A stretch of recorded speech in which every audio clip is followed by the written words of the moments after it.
proud ancient kingdom of Lanzang, reborn free and independent in 1949 as the Kingdom of Laos, ruled by our wise king Savanakhet, defended by the Royal Army and Air Force, and supported by the heroic people of Laos. This is our Laos.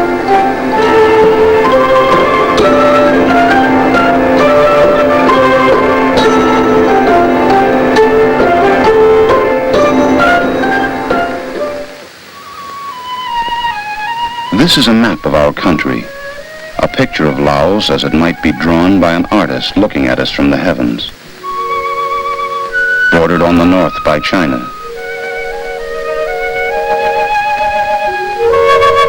Separated on the east from North and South Vietnam by the Annamite Mountains.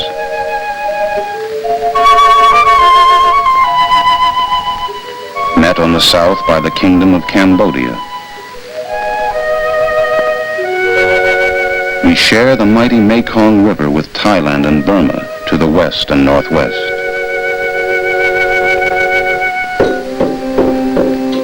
A developing nation, fighting for its place in the world against the timeless forces of nature and the invasions of its political enemies.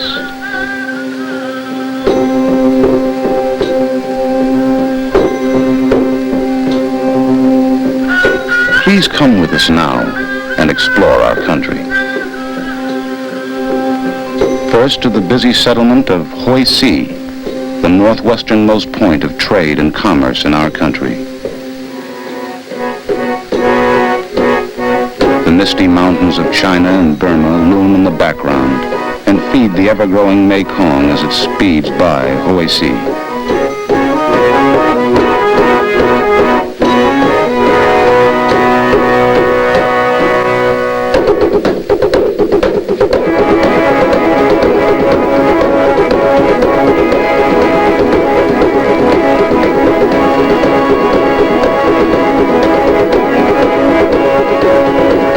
Mekong wanders south, then east through the majestic peaks, the home of our mountain people, before coursing past the wonders of the ancient capital of Luang Prabang.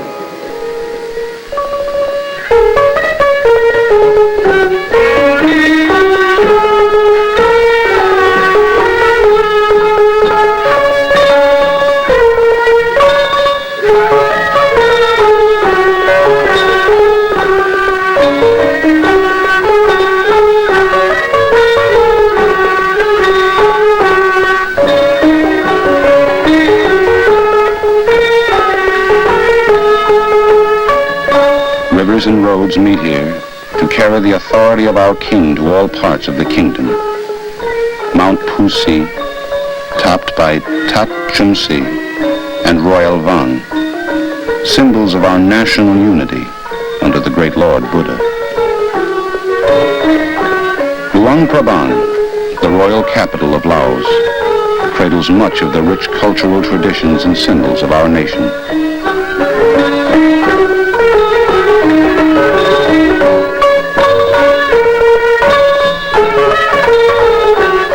The dances and gaiety of the Lao New Year.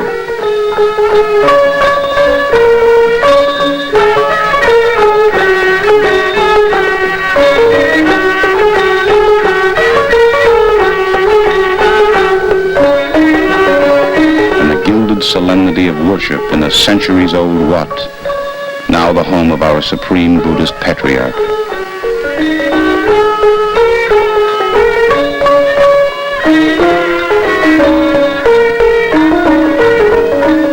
Wat Sien Thong, more than 200 years old. Some of the magnificent temples that are not only places of worship, but beautiful and mystical symbols of our national unity. From this office of the governor goes forth the work of the provincial government.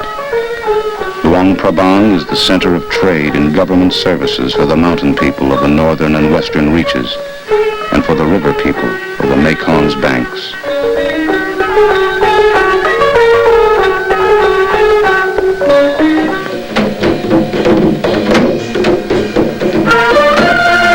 Southeast of Luang Prabang, along the southern and western rim of the plain of Yars, Many of our once isolated brothers are joining fellow Laos in a spirited defense of our homeland.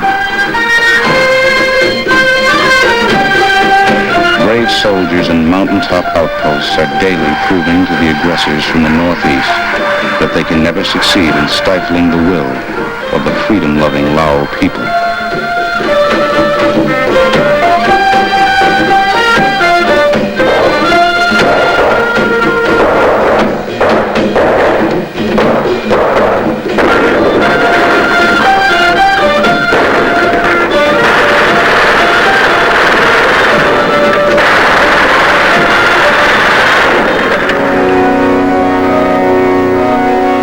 Close by is Thong, the provisional capital of Xiong and Huai provinces, and a symbol of defiance of the invaders.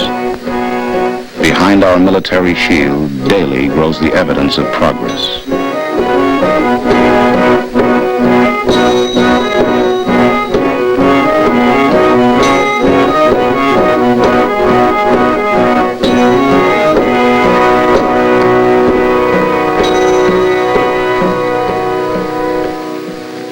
Representatives of the Royal Lao government are working to meet the needs of the people of the Northeast. We have built schools for our children and hospitals for our sick and injured.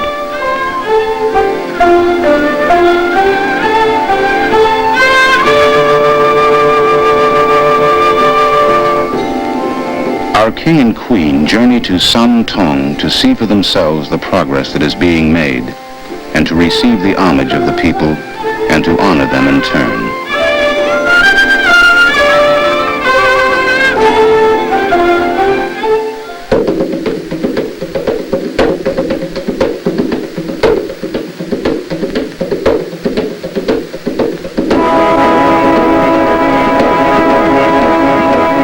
We go south, past twin peaks of limestone rock in Vang Vienna city.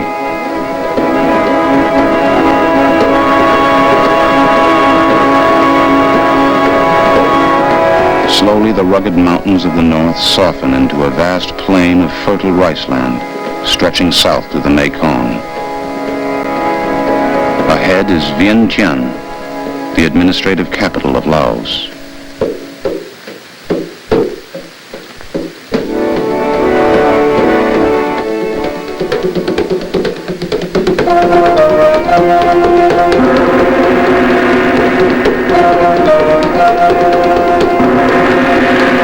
Beside a sweeping crescent of the Mekong, Vientiane is home for more than 150,000 people, a growing city, an exciting city, overflowing with the ferment of change and progress.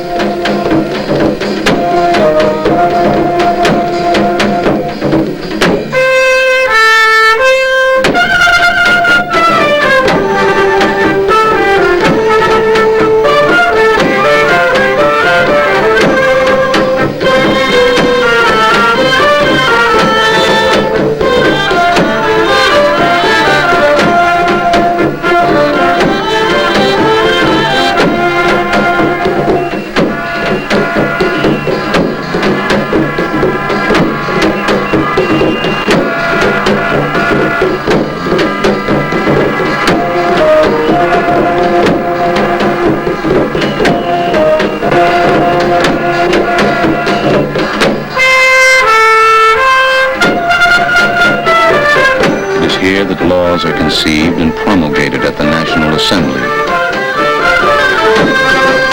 It is here that the course of our country is plotted, and money collected and allocated to the ministries and services for the common good.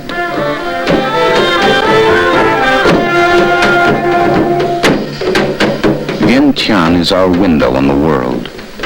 Ambassadors from neighboring countries and faraway nations travel here to represent their leaders and to report in turn on the policies of our king, prime minister, and people. Vientiane grows and changes, and as it does, it embodies the rising aspirations of the Lao people.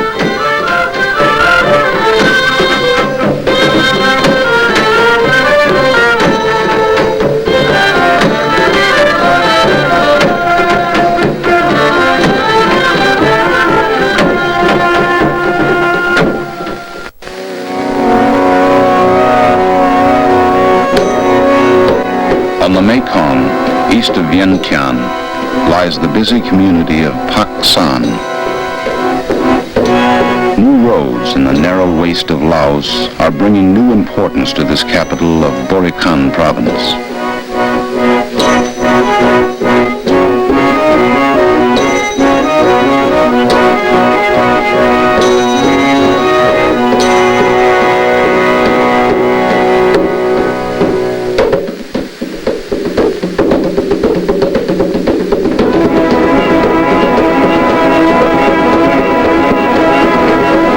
Downstream, 156 kilometers to Khek, the capital of Kham.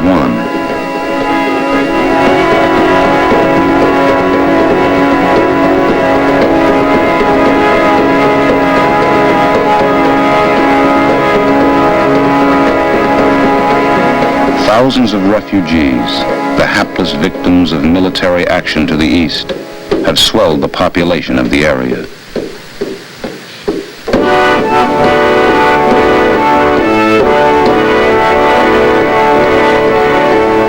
A day's journey by boat to the south is Savanakhet. Savanakhet, the second largest city in Laos and the best river port in the kingdom.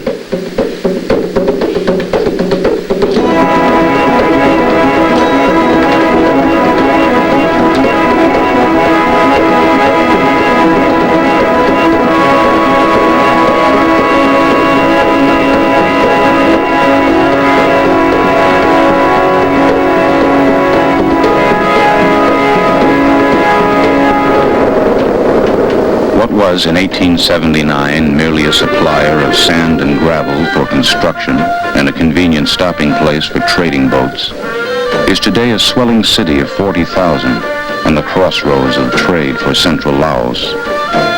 New buildings have been constructed, old ones rebuilt. Roads have been surfaced and bridges built. Schools have been erected. The people of Savanakhet are working ceaselessly to improve their own lives and assure a better life for their children. All this is evidence of a sure promise of a dynamic and enviable future.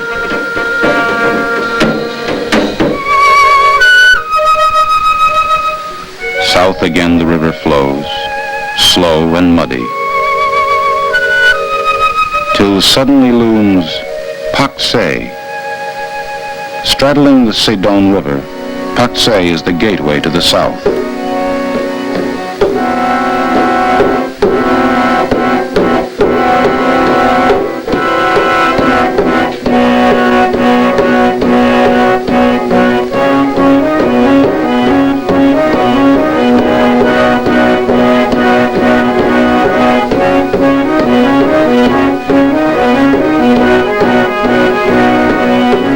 Imported goods pass through Pakse on their way to the interior, and the interior sends rice to Pakse to be sold in exchange for the necessities and good things of life.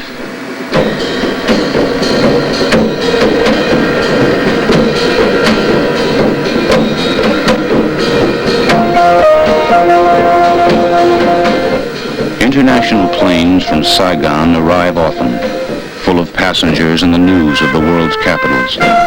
People and goods coming and going. A symphony of commerce and excitement. Pakse has something for everybody. Diversions for the traveler, marts for the businessman, schools for the young, and a spirit of progress for all. All of this is what makes Pakse the true gateway to the agricultural south.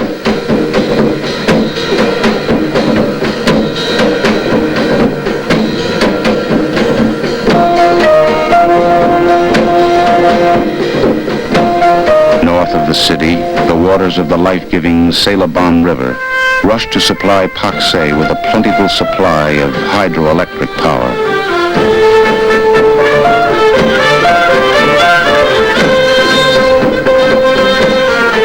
Our hard-working construction workers are the true heroes of this impressive achievement.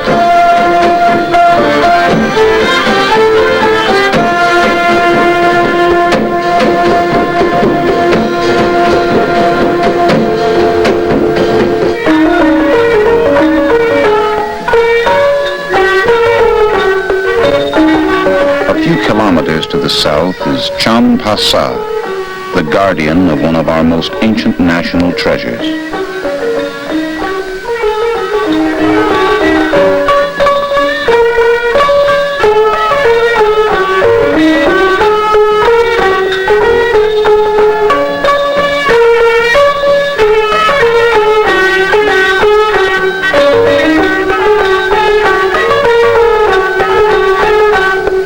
It's Wat Pu, known worldwide as a fine example of an old and glorious civilization. Today, another civilization, one looking forward, not backward, is building in Laos.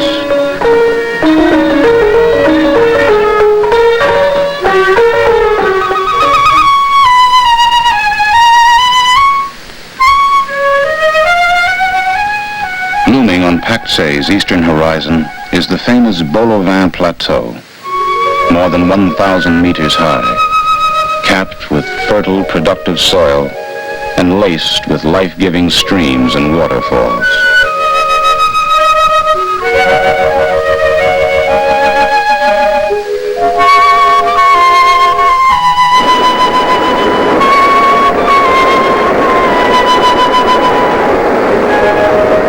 Once impassable and forbidding, home only for roaming wild animals and isolated settlements, the beautiful Boloven, the most fertile agricultural land in our country.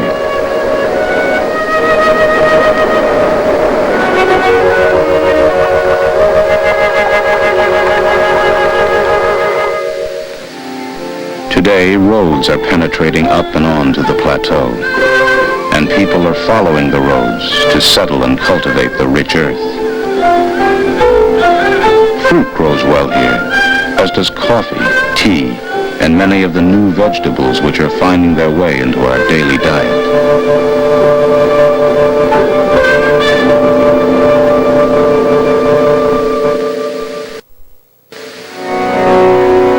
This is Paksong, in the center of the plateau.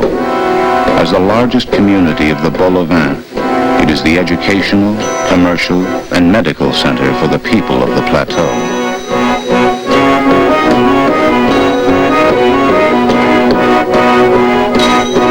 Across 130 kilometers of plateau highland, when suddenly the earth hurtles downward, dropping more than 1,000 meters to the rice paddies below.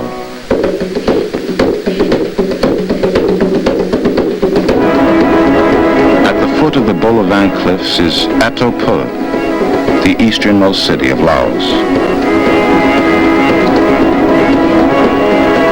Cradled in a bend of the Mekong River, it is the center of government for the 90,000 people of Attopeu province.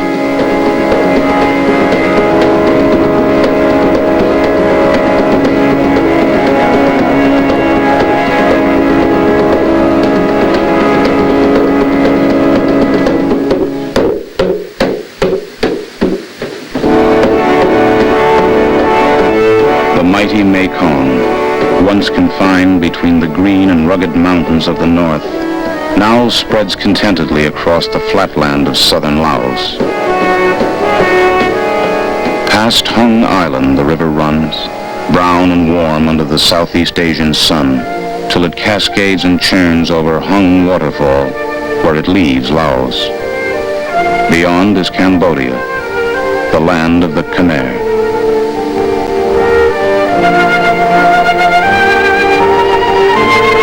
This is our Laos, wild and mountainous, flat and fertile, the most beautiful and varied landscapes of Southeast Asia. It is our home, our legacy to foster, to cultivate and to protect. This is our country, and we love it. And it is because we love it so that all the people of Laos have joined together in firm resolve behind a national plan of development. A plan for new goals, more and better roads, increased agricultural production, improved education and advances in health. Much has been accomplished. Much has yet to be done. For centuries, the forbidding mountains and impenetrable jungles of our country isolated our people from each other.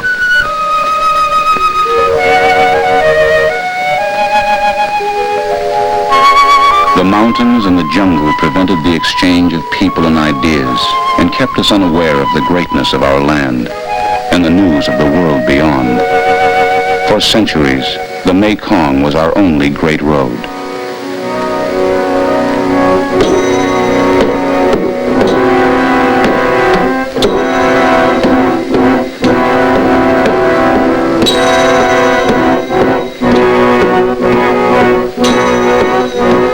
Now all that is changing. An ever-growing number of roads are cutting across our Laos. Roads, recognized everywhere as a symbol of progress, are bringing our once isolated people into the great family of Laos. The Lao, the Neo, the Tiedam, the Yeo, the Lu, and the Lao Tung, all the people of Laos.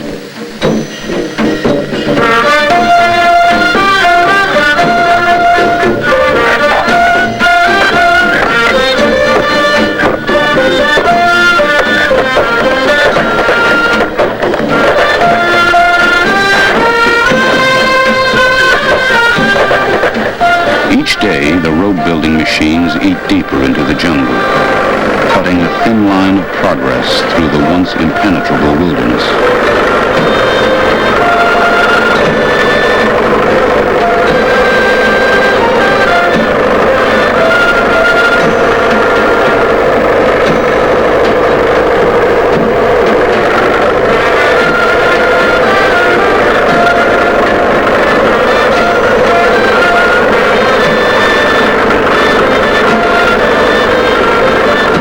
Hundreds of kilometers of new and improved roads.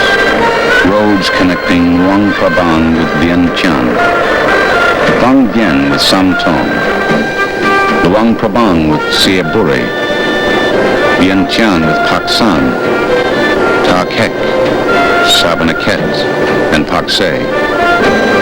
Roads connecting Hung Sedun with Saravan, Huai Sai with the Mekong, Pakse with Paksong.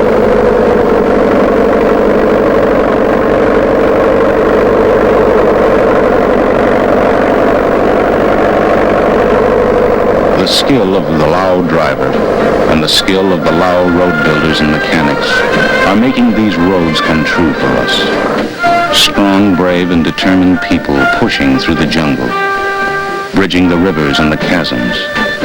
People and buses and trucks will soon be able to cross rivers on new bridges.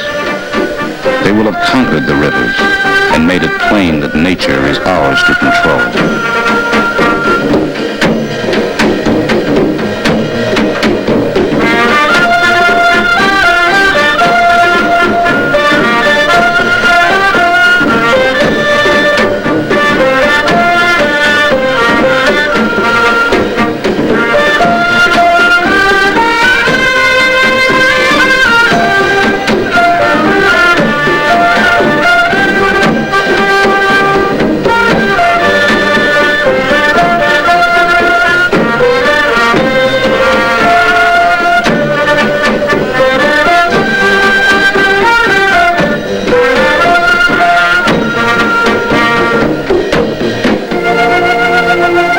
Isolated valleys, where once only unshod feet trod, now echo to the sounds of engines, trucks and buses, people going places across our country.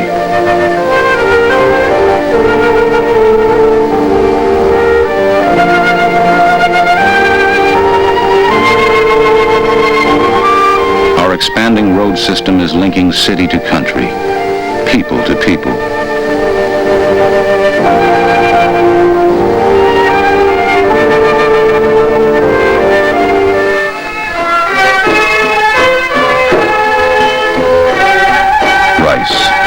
Part of our very existence. The importance of rice is embedded in our souls.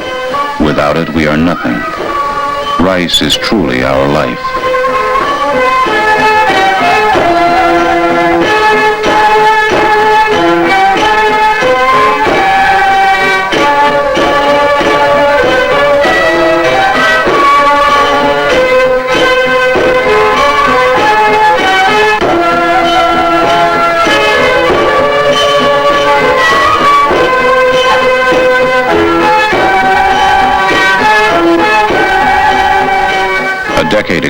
our farmers grew enough rice for themselves and for all the people of the city. They worked unhampered and free, and their bountiful fields yielded much. The enemy from the northeast saw our fields and wanted them. The northeastern invaders moved on Laos. They sent their soldiers to disrupt the peace and harmony of our farmers and to seize our rice fields.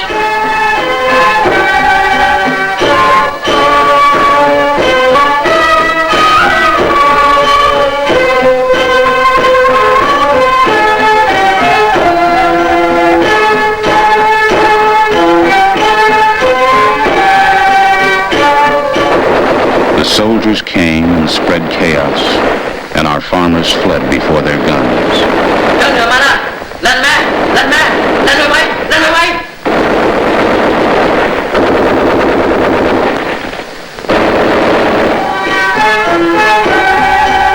Our wise king, Savanakhet, was alert to the dangers. He foresaw the possibility of a food shortage and rapidly called his advisors together. A plan was developed to increase the rice harvest. The government rallied to the plan and spread the word to the people. We must grow more rice to save our nation. Agricultural agents were trained.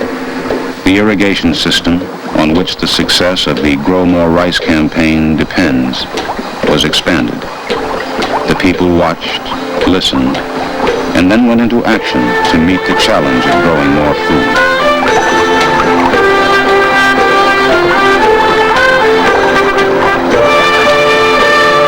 Our fathers had to depend upon the mercy of the heavens for the water to flood their fields. Today we are building great dams and small dams to collect the water when it is plentiful and dole it to us later when the sky is clear and our fields are thirsty.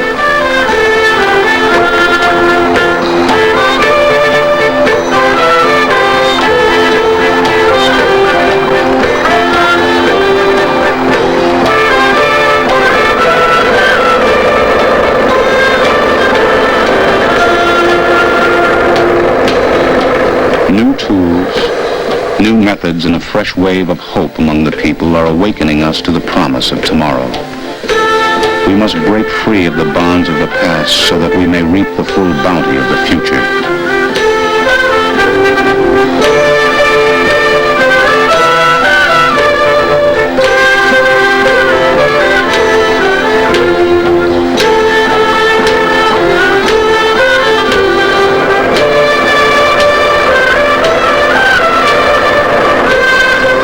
We are following the lead of other Asian countries in introducing mechanization to our farms.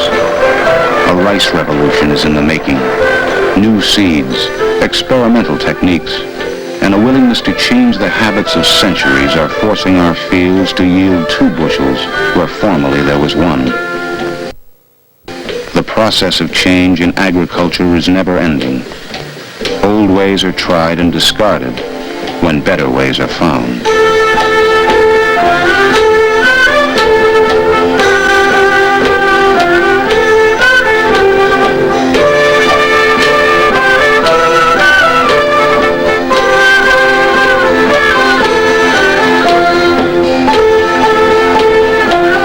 Innovation comes the technical and social change that is transforming the face of Laos.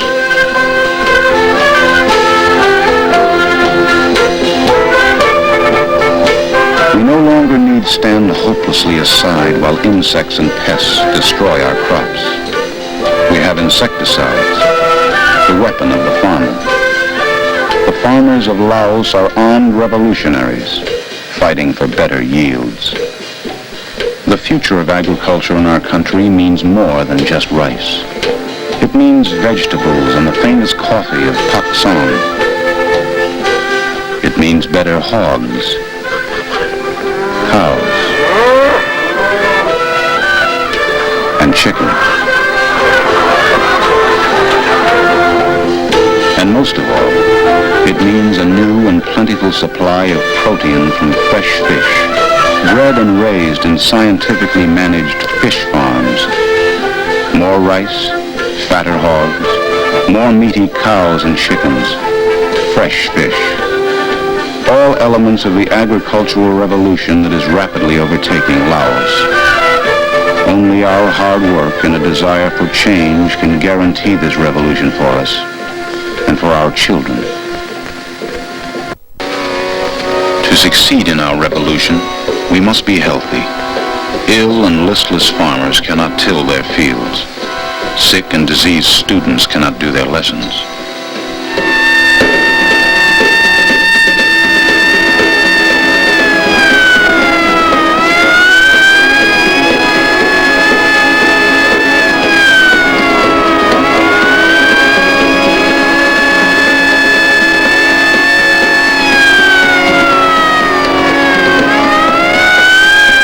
There is today in Laos a new understanding of the causes and effects of sickness and disease, and there is a new urgency to bring the results of this insight to the people. Our government and its friends have placed almost 1,800 beds in hospitals and dispensaries across the country. Our government is bringing the techniques of modern medicine and the miracle of modern drugs to more than 1 million patients each year. 70 doctors, assisted by 400 nurses, are working ceaselessly to heal the sick and injured, and to spread the word of how to prevent diseases before they can injure health.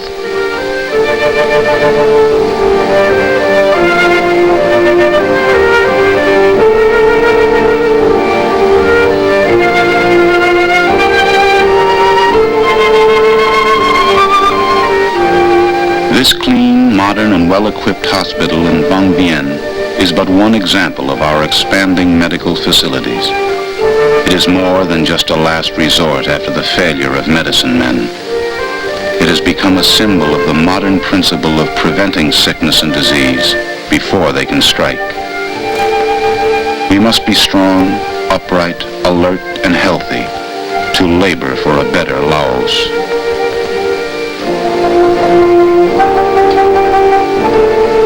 A new kind of doctor, a Lao doctor, born here and educated here, is being schooled in the healing arts by Lao teachers.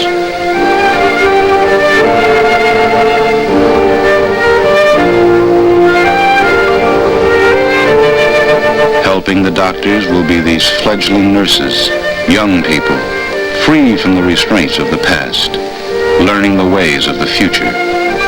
It is not easy, but change and progress are seldom easily won.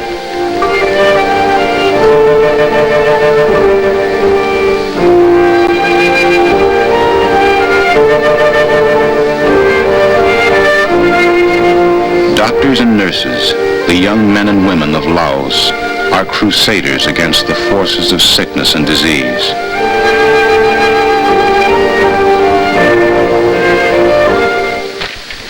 For centuries, our hands were accustomed only to the tools of the past. These hands are useless for grasping and using the tools of a modern developing nation. If our country is to grow and prosper, the hundreds of skills necessary to build our nation must be Lao skills. We need Lao engineers, Lao agriculturalists, Lao road builders, teachers, mechanics, chemists, nurses, and administrators. The National Education Center at Dong Dok and its branches around the country are preparing thousands of young Lao teachers to take their skills of education to the more than 180,000 eager elementary students in almost 2,600 classrooms across our country.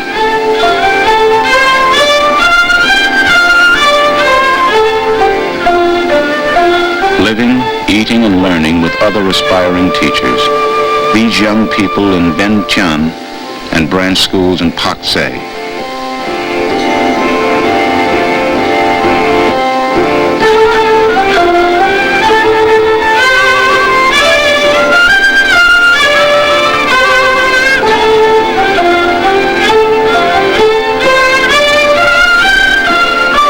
Luang Prabang and other cities share a common goal: the education of the children of Laos.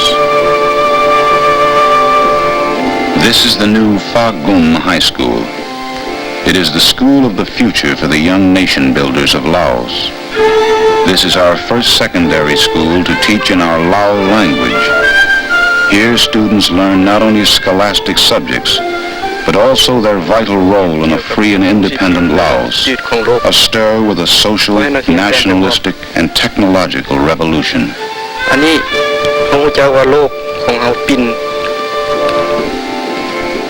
Secondary education is growing. There are expanding high schools in Vientiane and Luang Prabang, in Savanakhet and Pakse.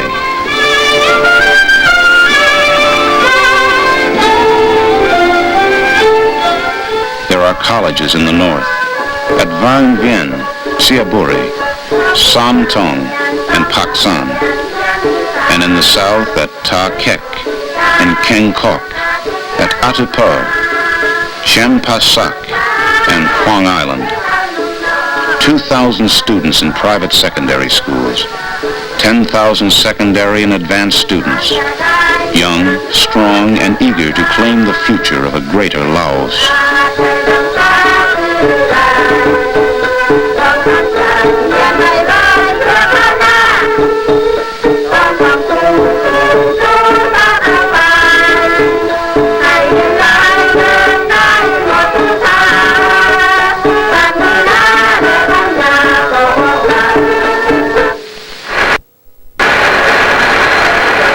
Perhaps the most important of these new students are the many young men who are mastering the tools and machines that can cut, join, shape and form the engines and the hardware needed to help our country grow and prosper.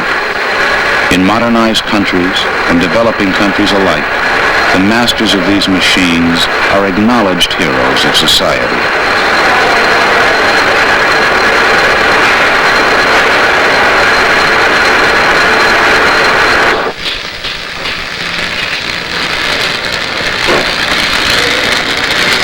Change is overtaking our country.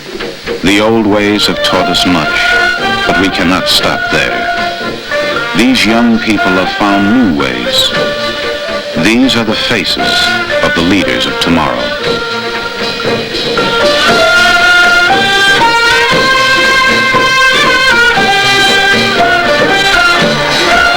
Everywhere we look, our country is astir with a social revolution.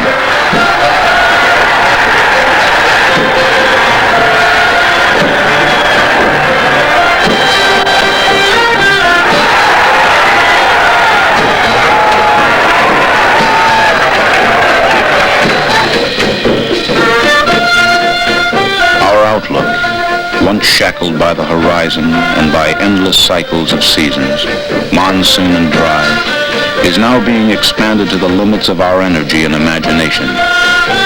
No longer are we to be unwillingly bound to our fate, helplessly bowing before the forces of nature and man that are unintelligible and stronger than we. There is a new spirit in our land. No longer must tomorrow be like 1,000 yesterdays. Tomorrow can be different. Tomorrow will be what we make it.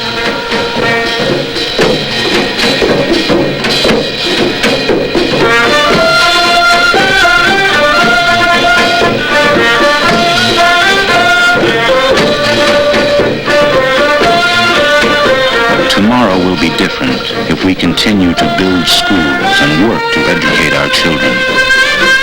Tomorrow will be different if we continue to force the land to produce more and let our children grow up free of sickness and disease.